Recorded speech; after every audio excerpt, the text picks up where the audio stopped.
ಯಾರು ನೀವು? ಏನಾಗಬೇಕಿತ್ತು? ಅಣ್ಣ, ನನ್ನ ಹೆಸರು ಮುದ್ದ. ನನ್ನ ಹೆಸರು ಪೆದ್ದ. ನನ್ನ ಹೆಸರು ಗಿದ್ದ. ಅಣ್ಣ, ನಮ್ಮ 3 ಜನಕ್ಕೂ ಯಾವ್ದಾದ್ರು ಕೆಲಸ ಬೇಕಿತ್ತು. ಯಾವ್ದಾದ್ರು ಕೆಲಸ ಇದ್ರೆ ಹೇಳ್ರಣ್ಣ. ಕೆಲಸ ಬೇಕಿತ್ತಾ? ಹಂಗಂದ್ರೆ ಹೋಗಿ ಅಲ್ಲೊಂದು 10 ಮೂಟೆ ಇದೆ, ಅದನ್ನ ಎತ್ತಿ ಈ ಸೈಡ್ ಹಾಕ್ರಿ. ಮತ್ತು ಅಲ್ಲೊಂದು 10 ಮೂಟೆ ಐತೆ, ಅದನ್ನು ಎತ್ತಿ ಈ ಸೈಡ್ ಹಾಕ್ರಿ, ಆಯಿತಾ? ಸರಿ ಅಣ್ಣ. ಅಣ್ಣ, ಕೆಲಸ ಎಲ್ಲ ಆಯ್ತಣ್ಣ. ಅಣ್ಣ, ನಾನು ಮೂಟೆ ಎಲ್ಲ ಎತ್ತಾಗ್ದೆ ಅಲ್ಲಿದ್ದೆಲ್ಲ. ಅಣ್ಣ, ನಂದು ಆಯ್ತಣ್ಣ. ತುಂಬ ಥ್ಯಾಂಕ್ಸ್ ಕಣ್ರಪ್ಪ. ನಾನೊಬ್ಬನೇ ಮಾಡಬೇಕಂತ ಅಂದ್ಕೊಂಡಿದ್ದೆ, ನೀವೆಲ್ಲ ದೇವರಂತ ಬಂದು ನನಗೆ ಹೆಲ್ಪ್ ಮಾಡಿದ್ರಿ. ಸರಿನಪ್ಪ, ಇನ್ನು ನಾನು ಬರ್ತೀನಿ. ದೇವರೆಲ್ಲ ನಿಮಗೆ 100 ವರ್ಷ ಚೆನ್ನಾಗಿಡಲಿ. ಅಣ್ಣ, ಸಂಬಳ?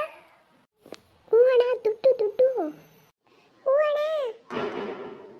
ದುಡ್ಡಾ? ನೀವು ಬಂದಿದ್ದು ಕೆಲಸ ಏನಾದರೂ ಇದ್ದರೆ ಕೊಡಿ ಅಂತ. ಕೆಲಸ ಕೊಟ್ಬಿಟ್ಟು ಸಂಬಳ ಕೊಡಿ ಅಂತ ಹೇಳಿಲ್ವಲ್ಲ. ಈಗ ನಾನು ಬರ್ತೀನಿ. ಸರಿ. ಏನು ಮಾಡೋಕ್ಕಾಗಲ್ಲ, ಬರ್ರು.